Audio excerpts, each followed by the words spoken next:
할렐루야. 사랑하는 대강의 가족 여러분, 오늘 하루도 하나님의 말씀과 동행하는 삶이 되길 소망합니다. 오늘 함께 나눌 하나님의 말씀은 마태복음 9장 18절에서 26절 말씀입니다. 예수께서 이 말씀을 하실 때 한 관리가 와서 절하며 이르되 내 딸이 방금 죽었사오나 오셔서 그 몸에 손을 얹어 주소서. 그러면 살아나겠나이다 하니 예수께서 일어나 따라가심에 제자들도 가더니 12해 동안으로 혈루증으로 앓는 여자가 예수의 뒤로 와서 그 겉옷가를 만지니 이는 제 마음에 그 겉옷만 만져도 구원을 받겠다 함이라. 예수께서 돌이켜 그를 보시며 이르시되 딸아 안심하라. 내 믿음이 너를 구원하였다 하시니 여자가 그 즉시 구원을 받으니라.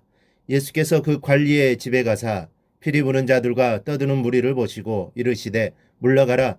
이 소녀가 죽은 것이 아니라 잔다 하시니 그들이 비웃더라.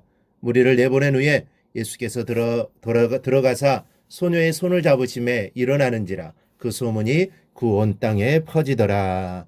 아멘. 예수님께서 금식에 관한 질문을 받으시고 세례요한의 제자들에게 말씀하고 계실 때 한 직원이라고 기록된 회당장 야이로가 급하게 예수님을 찾아옵니다. 찾아온 이유인즉 자신의 딸을 살려달라는 것이었습니다. 이에 예수님께서 응하시고 그의 집으로 가는데 그만 길에서 하나의 사건이 벌어집니다. 12년간이나 혈류병을 앓던 여인이 예수님의 겉옷자락을 만지는 바람에 가시는 걸음이 잠시 지체되었던 것입니다. 그 여인은 주님의 겉옷만 만져도 내가 구원을 받을 수 있다는 믿음으로 만졌으며 그 믿음대로 병에서 구원을 받았습니다. 이 혈루증이라는 것은 하혈을 계속하는 몹쓸병입니다. 이 병은 육체의 고통뿐만 아니라 정신적 또 영적 고통까지 받게 하는 그런 사단의 가시입니다. 왜냐하면 하혈하는 여인은 율법에 부정한 사람으로 규정되어서 제사장들도 만지거나 접촉하는 것을 기피했기 때문입니다. 그런데 주님께서는 이런 부정한 여인이 자기를 만지려 한다는 사실을 이미 아시고도 내버려 두셨습니다. 그리고 그녀를 육체의 병과 마음의 고통에서 구원해 주셨습니다. 여러분, 이 얼마나 놀라운 일입니까? 단지 그리스도의 옷깃만 만졌는데도 12년 동안 앓던 난치병과 모든 고통에서 완전히 구원받은 것입니다. 물론 이는 근본적으로 그녀의 믿음에서 기인된 행위의 결과입니다. 주님은 겨자씨만한 믿음만 있어도 능치 못할 일이 없다고 교훈하셨습니다. 그런데 이런 중에 마가복음 5장 35절의 기록에 의하면 이 바람에 목숨이 경각에 달려 있었던 야이로의 딸이 그만 죽고 만 것으로 되어 있습니다. 이 시점에서 입장을 바꾸어 야이로의 마음속으로 들어가 보십시다. 야이로의 마음이 어떠했겠습니까?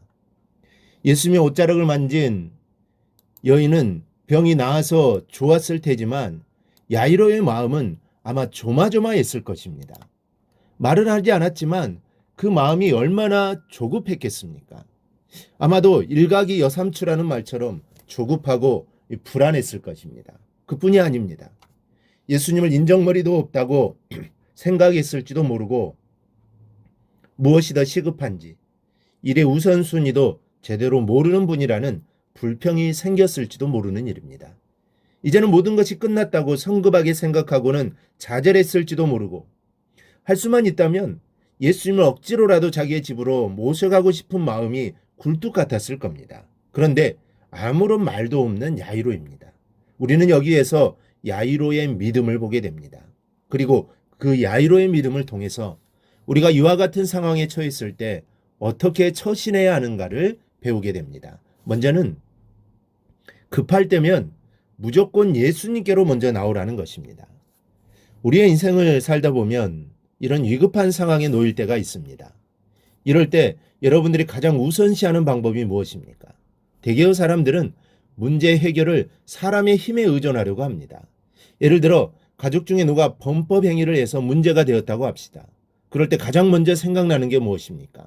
경찰서에 누구 아는 사람이 없나? 이 문제를 해결하려면 누굴 만나야 하지. 이런 생각들이 듭니다. 이 긴급출동 119라는 프로그램이 있었는데 거기 보면 가장 중요한 것이 바로 응급처치입니다. 심하게 다친 사람을 그냥 데리고 의사한테 가면 살 사람도 죽는 수가 있습니다. 그래서 응급처치를 먼저 한 후에 데리고 가야 된다는 것이죠. 문제가 다급할수록 예수님을 먼저 찾아야 합니다. 굳이 비교해서 말씀드리자면 급할수록 하나님께 기도부터 해서 응급조치를 해야 합니다. 그리고 말씀 안에서 해결 방법을 찾아야 합니다. 하나님이 문제 해결의 시작인 동시에 끝이라는 사실을 기억해야 합니다. 오늘 야이로는 가장 먼저 이것을 알았고 이를 시행한 사람이었습니다. 둘째로 예수님께 맡겨두는 것입니다. 일단 문제를 하나님께 아뢰고 나면 성실하게 노력하되 그 문제 해결의 시기나 결과를 전적으로 하나님께 위임해 드리는 것이 중요합니다. 내 마음이 급하다고 인간적인 생각으로 억지를 부리면 마음만 애쓰는 것이지 결과가 달라질 것은 없습니다. 그러니 마음을 편히 갖고 하나님의 도우시는 손길을 기대하십시오. 이것이 최우선입니다. 여러분, 오늘 본문에 보니 많은 사람들이 야이로의 딸이 죽었으므로 이제 모든 것이 끝났다고 생각했습니다. 그러나 현실적으로 모든 것이 정말 끝장이 났어도 예수님과 함께라면 희망이 있고 방법이 있다는 사실을 믿으시기 바랍니다. 오늘 본문 23절 이하를 보십시오. 많은 무리가 소녀의 죽음을 애도했습니다. 그러나 예수님은 이렇게 말씀하셨습니다. 물러가라, 이 소녀가 죽은 것이 아니라 잔다. 그리고는 그냥 손을 잡아 일으켰을 때 소녀가 살아나는 기적이 나타났습니다. 여러분, 아무리 불가능한 문제도 예수님 물러가라고 명하시기만 하면 그것으로 그만입니다. 야이로는 이런 믿음이 있었던 사람입니다. 이처럼 기적은 그냥 일어나는 것이 아닙니다. 능력은 항상 하나님께 넘쳐나도록 있지만 내 믿음이 하나님의 능력과 만나야 기적이 일어난다는 사실을 기억하면서 사는 하루가 되기를 바랍니다. 야이로처럼 가장 먼저 예수님 문제를 가져오고 그 다음은 완전히 주님의 뜻에 맡기며 사는 성도들이 되기를 바랍니다. 그리하여 하나님이 베푸시는 놀라운 은총을 만끽하며 살아가는 우리 모든 성도들이 되기를 주님의 이름으로 축원합니다. 오늘 묵상한 말씀을 굳게 잡고 삶으로 실천하며 살아내는 대강의 모든 성도들이 되기를 축복합니다.